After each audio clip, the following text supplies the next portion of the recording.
Hey, hey, hey, what is going on, IK Familia? It is your boy BN, aka Mr. Kingdom Builder. We are back again for what I'm hoping is going to be one of the dopest Infinity Kingdom videos that I've put out so far, though for more personal-ish reasons. Okay, I cannot tell you how long I have been waiting to make this type of a video. And it is, of course, only going to cater to some, or a smaller portion. But it is important because for me it is a milestone. And that milestone is and has come from a large body of work, of time put in, of passion, of just resilient effort across from what it has been now, 7 projects, jumper projects specifically, and 2 games to get to the point of where I can now make this type of a video recruiting and promoting a server that I, at least as of now, truly believe in, that is going in a great direction.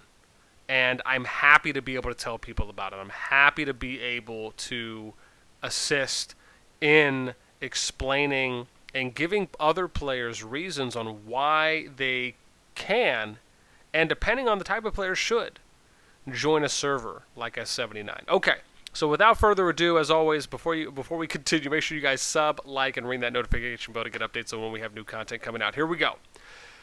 I'm going to do this in kind of a short, quick format, and anybody who wants more information on anything I'm going to touch on, please feel free to contact me.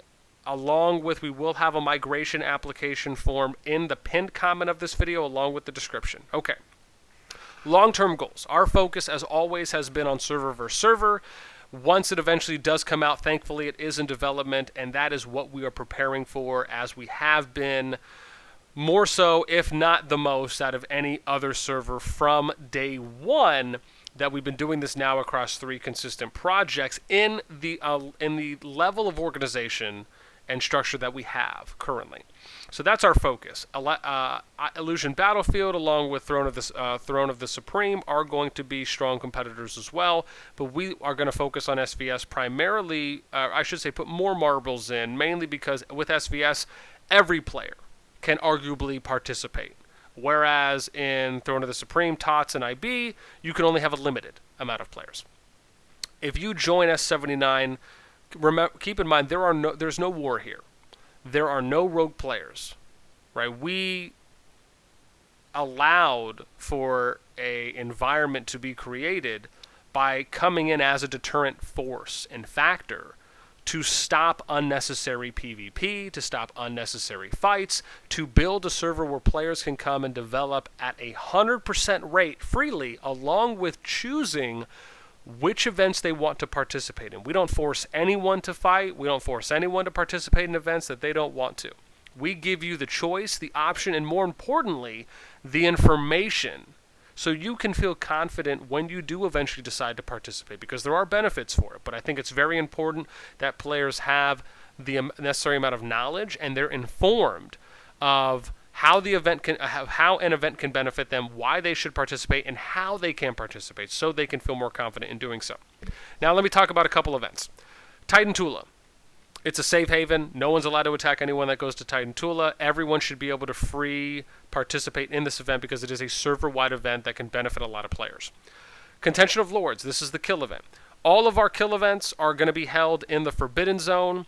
We do everything here. If you want to do honor trading, if you want to reach out to players to min-mask for doing certain kill event type tasks, whether that is here in the Forbidden Zone during Contention of Relics, whether that's for King of the Hill, whether that's for, again, Contention of Lords, right?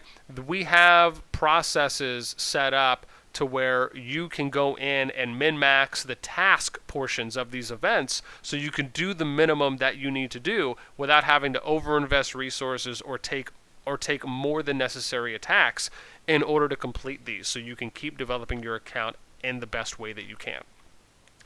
Next is going to be Contention of Relics. We do a standard faction rotation. So far we've gone blue, green, red. As of recording this video, we'll be starting our third Contention of Relics here in a few days, about a week. But again, the rotation for us is going blue, green, red. And the main reason why we do that and that trend has been taking off as much as it can is because the winning faction for Contention of Relics, those players in that faction are the only ones who can gather the gold from the arcane treasures, those special tiles that spawn in the middle, which is by far the most important because COR is still, for the most part, the #1 event that you can get the most amount of gold from by utilizing the least amount of resources. For that, it's very important that we allow all players in the server to have an equal chance and opportunity to collect gold unimpeded of other players from other factions coming in. And with that level of respect, thankfully, the system has been working out well, as it does in a lot of other servers. King of the Hill. King of the Hill, in short, is essentially a resource-depleting, money-depleting event. It is designed that way. Immortals that can be won from these events based on the overall rankings require for you to spend. In two ways. One, it requires for you to spend money after you get the minimum amount of shards, which is 60, to unlock them. And then they will show up in daily deals where you have to continue spending money in order to max them out on their skill.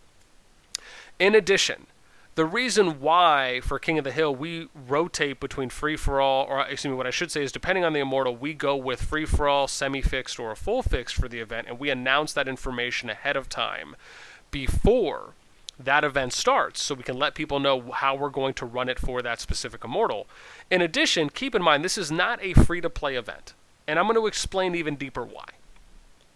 The reason is because even if you keep in mind, there are not going to be 10 rotations of Cyrus, right? Again, it goes Cyrus, from what we can gather, then Dido, and then eventually Arash. I imagine they're going to eventually add more immortals to this, as we're probably going to see anywhere from 2 to 4 rotations of a specific immortal before we then get to the next. I think for us in 79, we've had 2 rotations already of Cyrus.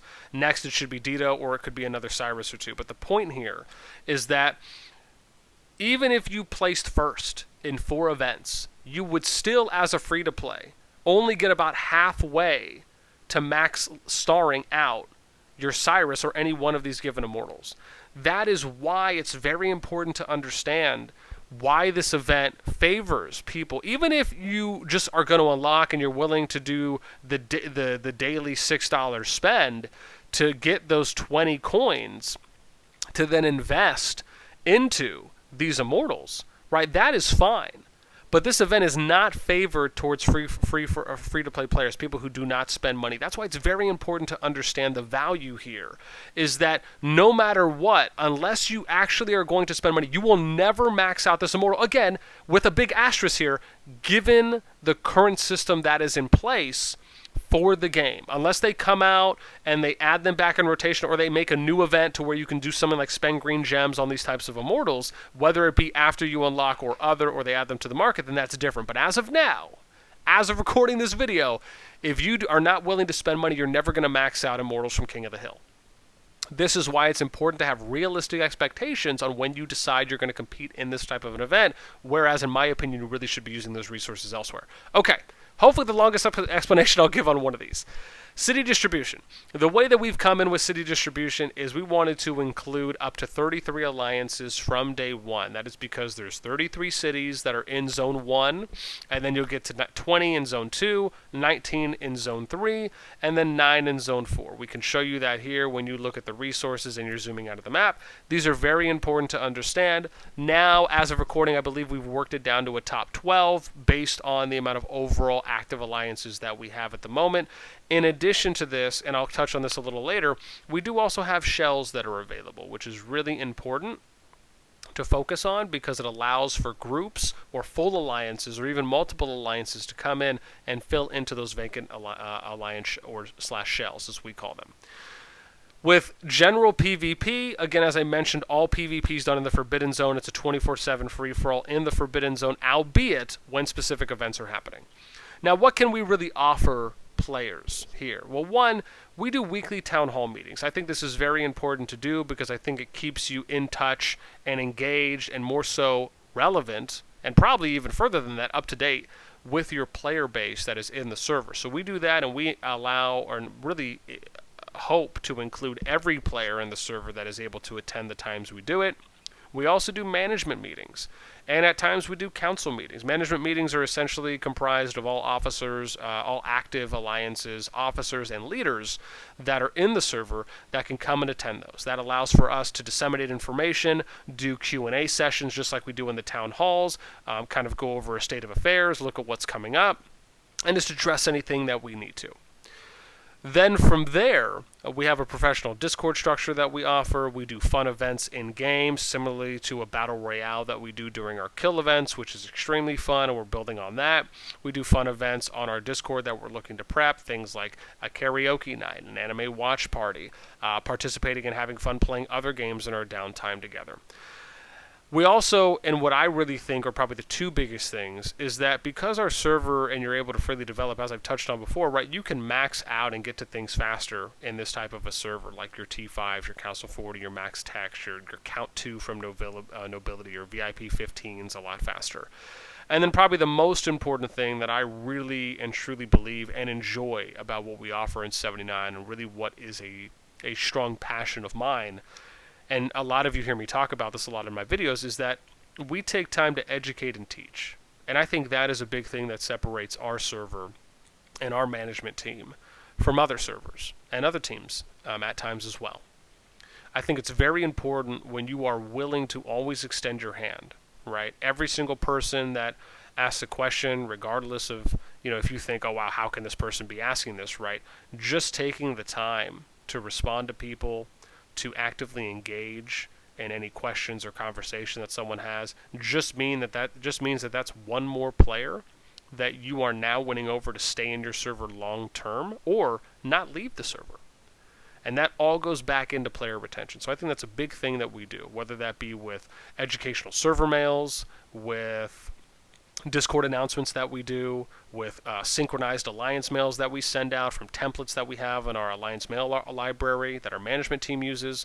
All of these things will go into that, and I think that's a great thing that we do. Now, let me get to some of the meat of it towards the end here, which is how are players going to be placed? So players are going to be placed into the lowest active alliance, and what that essentially means, and I'll give you an example. We are going to start off with filling out our family alliances first.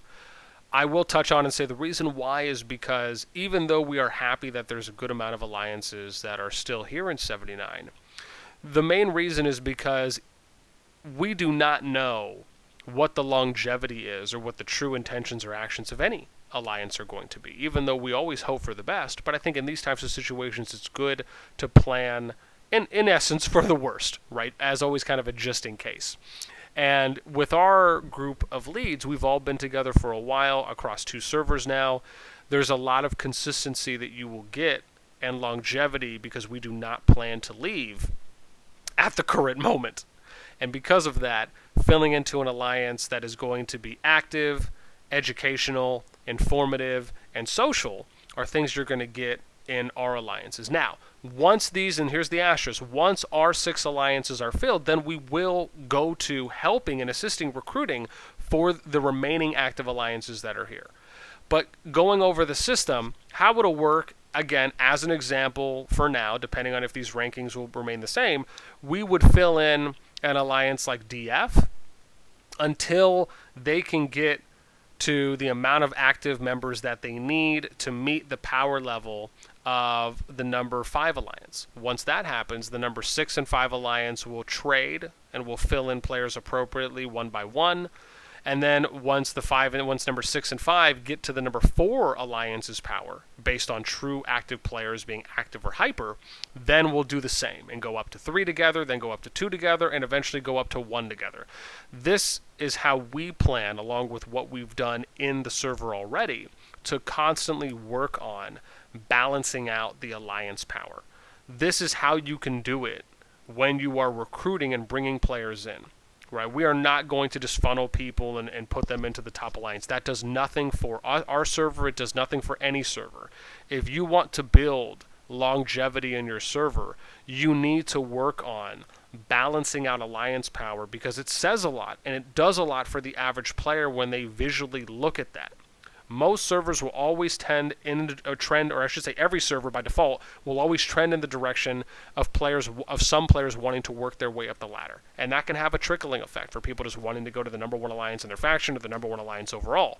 By doing it this way, we ensure that players feel a level of comfortability that they can have fun competing on an even playing field in alliance events or alliance versus alliance events in the server, where their contributions feel valued and feel worthy, right? Where, let's say you're competing in an alliance versus alliance event, and you have an alliance that's 10 mil power higher than you, and they're high on the rankings. Do you honestly think that some players in the alliances that are lower ranked are going to overinvest resources to try and place higher or move their way up? No. Because they see the power difference, they see how far they might be on the leaderboards, and they might just do the minimum possible. This is why it's good to try and work on doing the power balance, because then players can compete in a more healthy and friendly way together. Outside of that, can groups join? Right, I know I mentioned about that. Any groups can join. We'll have shells available. I will mention that if you are a full alliance or a group of alliance, right, we do ask that you have a minimum amount of players before we do consider providing you a shell. In addition, if myself or one of our leaders cannot vouch for you, as far as if you are asking for a shell, then by default we will hold on to R6, but we will let you run the alliance and put everyone in an R5 position. And essentially, we will just have somewhat of a supervisor or an overseer in place, which would be one of our officers or one of our leaders for a temporary amount of time until a relationship has been established, where we will eventually hand over, or I should say, transfer leadership to a designated rep from that group. Now, where can you apply? As I said in the beginning, you can apply filling out our migration application. It'll be in the description below, along with in the pinned comment. That is it for me. I was trying to get through that a little bit faster, but as always, as most people know, my TLDRs are never TLDRs, and I always like to try and give as much information as I can. Now, keep in mind, everything I said, some things were a quick overview. Some other areas I did go into a little bit of detail. But anyone, doesn't matter if you represent a group, if you're a solo, if you got a couple friends, anyone can reach out to me.